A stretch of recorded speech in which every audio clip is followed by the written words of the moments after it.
தென்னிந்திய சினிமாவின் அசைக்க முடியாத நம்பர் 1 நாயகியாக திகழும் நயன்தாரா மீண்டும் தன் தாய்மொழியான மலையாளத்தில் படம் நடிக்கிறார்.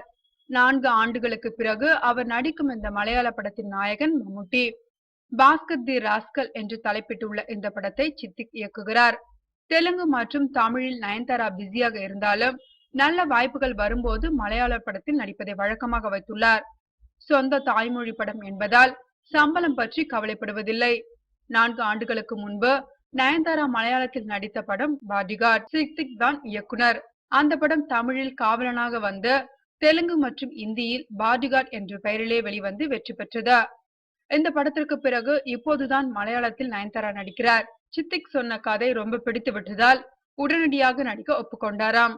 நயன்தாராவும் மம்முட்டியும் இணைந்து நடித்த முதல் படம் ராப்பகல் பெரிய வெற்றி படமாக அமைந்தது.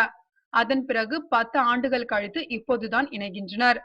பாஸ்கர் தி ராஸ்கல் படப்பிடிப்பு வரும் ஜனவரியில் தொடங்குகிறது.